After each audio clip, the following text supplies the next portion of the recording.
नमस्कार दोस्तों, स्वागत है आपका धर्म और मोक्ष में। भारत के बारे में तो सभी जानते हैं, कैसे उस युद्ध की शुरुआत हुई, कैसे उसका अंत हुआ और उसके कारण क्या थे। लेकिन क्या आप यह जानते हैं, महाभारत के ऐसे 5 श्राप जिनका परिणाम आज भी भुगत रहे हैं। महाभारत से जुड़ी कुछ ऐसी कथाएं हैं जिससे आज भी लोग अनजान हैं। इस वीडियो में आज हम महाभारत काल के ऐसे श्राप के बारे में बताने जा रहे हैं जिन्हें जनमानस आज भी भुगत रहे हैं। पहला, युधिष्ठिर द्वारा दिया गया स्त्री जाति को श्राप। भारत में लिखी कथा के अनुसार जब कुरुक्षेत्र में अर्जुन और कर्ण का भयंकर युद्ध चल रहा था, जिसके बाद अर्जुन ने महारथी कर्ण का वध कर दिया था, तब पांडवों की माता कुंती कर्ण के शव के पास बैठकर रोने लगी। यह देखकर पांडवों को बड़ी हैरानी हुई। वह सोचने लगे, हमारी माता शत्रु के वध पर इतना क्यों रो रही है। तब ज्येष्ठ पांडव युधिष्ठिर माता कुंती के पास गए और उन्होंने पूछा, हे माता, क्या बात है जो आप हमारे सबसे बड़े शत्रु कर्ण के शव पर रो रहे हैं। तब माता कुंती ने रोते हुए बताया कि पुत्रों, जिन्हें तुम अपना सबसे बड़ा शत्रु समझ रहे हो, वास्तव में वो तुम सबका सबसे बड़ा भाई था। कर्ण भी तुम्हारे ही समान कौन्तेय था। अपनी माता के मुख से ऐसी बातें सुनकर पांचों पांडव दुखी हो गए। कुछ क्षण बाद युधिष्ठिर अपनी माता कुंती से बोले कि माता, यह बात तो आप सदा से ही जानती थी, फिर भी आपने हमारे ही हाथों हमारे भाई का वध करवा दिया। इतने दिनों तक ये बात आपने छुपा कर क्यों रखी। आपके इस मौन ने हम सभी को अपने ही भाई का हत्यारा बना दिया।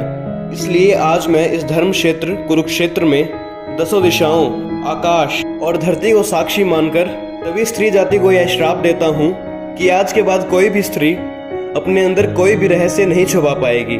महाभारत काल में दिए गए इस श्राप का असर आज भी साफ साफ दिखाई पड़ता है। दूसरा, श्रृंगी ऋषि का राजा परीक्षित को श्राप। कथाओं के अनुसार 36 साल हस्तिनापुर पर राज करके जब पांचों पांडव द्रौपदी समेत स्वर्ग लोक की ओर प्रस्थान करने लगे थे, तब उन्होंने अपना सारा राज्य अभिमन्यु के पुत्र परीक्षित को सौंप दिया था। राजा परीक्षित के शासनकाल में भी हस्तिनापुर की प्रजा काफी सुखी थी। एक दिन राजा परीक्षित रोज की तरह शिकार खेलने को गए। तभी उन्हें वहां शमीक नाम के ऋषि दिखाई दिए। वे अपनी तपस्या में लीन थे तथा उन्होंने मौन व्रत धारण कर रखा था, परंतु राजा परीक्षित इस बात से अनजान थे। राजा परीक्षित ने उन्हें काफी आवाज लगाई, लेकिन उन्होंने अपना मौन व्रत नहीं तोड़ा। यह देखकर राजा परीक्षित को क्रोध आ गया और क्रोध में आकर उन्होंने ऋषि के गले में मरा हुआ सांप डाल दिया। जब यह बात ऋषि शमीक के पुत्र श्रृंगी को पता चली, तो उन्होंने राजा परीक्षित को श्राप दिया कि आज से 7 दिन बाद राजा परीक्षित की मृत्यु तक्षक नाग के डसने से हो जाएगी। और ऐसा ही हुआ। अंत में ऋषि श्रृंगी के श्राप के कारण राजा परीक्षित की मृत्यु तक्षक नाग के काटने से ही हुई। राजा परीक्षित के मृत्यु के बाद से ही संसार में मनुष्य पर कलयुग हावी हो गया, क्योंकि जब तक राजा परीक्षित जिंदा थे, कलयुग में इतना साहस नहीं था कि वह किसी पर हावी हो सके। कलयुग का असर तो आज सारा संसार देख ही रहा है। अगर आपको कलयुग की शुरुआत, उसका अंत और संसार पर उसका असर के बारे में जानना है, तो उस पर बनाई गई वीडियो का लिंक डिस्क्रिप्शन में है। लिंक को खोलकर आप उसके बारे में जान सकते हैं।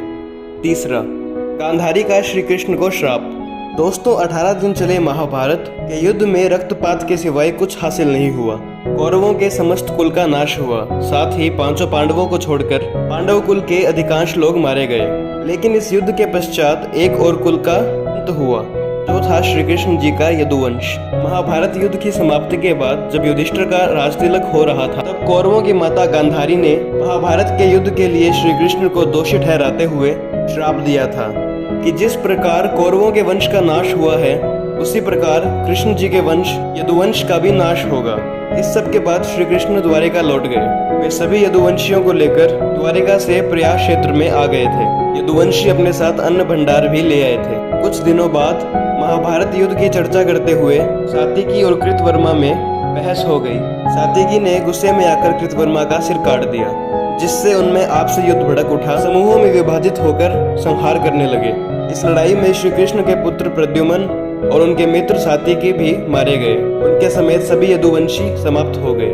पूरे कुल का अंत हो गया। चौथा, श्री कृष्ण का अश्वत्थामा को श्राप। महाभारत युद्ध के अंतिम दिन जब अश्वत्थामा ने धोखे से पांडव पुत्रों को रात्रि में मार दिया था, तभी उसने अधर्म की सारी सीमा पार कर दी थी। जब इस बात का पता पांडवों को लगा, तब पांडव भगवान श्री कृष्ण के पास गए और उनके साथ अश्वत्थामा का पीछा करते हुए महर्षि वेदव्यास के आश्रम पहुंचे। पांडवों को अपने सामने देखकर अश्वत्थामा ने अर्जुन की तरफ ब्रह्मास्त्र छोड़ दिया। अर्जुन ने भी सामने से ब्रह्मास्त्र चलाया, परंतु महर्षि व्यास ने बीच में ही दोनों ब्रह्मास्त्र को रोक दिया और बताया कि ब्रह्मास्त्र के भिड़ने से समस्त सृष्टि का नाश हो जाएगा, इसलिए तुम दोनों अपने ब्रह्मास्त्र वापस ले लो। अर्जुन ने तो अपना ब्रह्मास्त्र वापस ले लिया था, लेकिन अश्वत्थामा को ब्रह्मास्त्र वापस लेने की विद्या नहीं आती थी।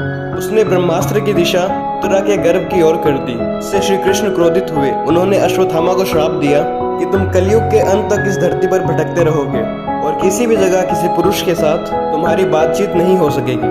तुम्हारे शरीर से लहू की गंध निकलेगी, जिसके कारण तुम मनुष्य के बीच नहीं रह सकोगे। इसी कारण आज भी यह माना जाता है कि अश्वत्थामा जिंदा है। 5वां, मांडव्य ऋषि का यमराज को श्राप। एक बार राजा ने अपने न्याय में चूक कर दी और आदेश दिया कि ऋषि मांडव्य को सूली पर चढ़ाया जाए, परंतु काफी लंबे समय तक भी सूली पर लटकाने जाने के बाद भी ऋषि के प्राण नहीं गए, तो राजा को अपनी भूल का एहसास हुआ। उन्होंने ऋषि मांडव्य को सूली से उतरवाया और क्षमा मांगी। इसके बाद ऋषि मांडव्य यमराज से मिलने गए तथा उनसे पूछा कि किस कारण मुझे झूठे अपराध में सजा मिली। तब यमराज ने कहा कि जब आप 12 वर्ष के थे तब आपने छोटे से कीड़े के पूंछ में सीख चुभाई थी, इस कारण आपको यह सजा भुगतनी पड़ी। यह सुनकर ऋषि को क्रोध आ गया। उन्होंने यमराज से कहा, किसी को भी 12 वर्ष की उम्र में इस बात का ज्ञान नहीं रहता कि धर्म और अधर्म क्या है। आपने इस छोटे अपराध के लिए मुझे बहुत बड़ा दंड दिया है, अतः मैं तुम्हें श्राप देता हूँ कि तुम शूद्र योनि में दासी के पुत्र के रूप में जन्म लोगे। इस श्राप के कारण यमराज को विदुर के रूप में जन्म लेना पड़ा।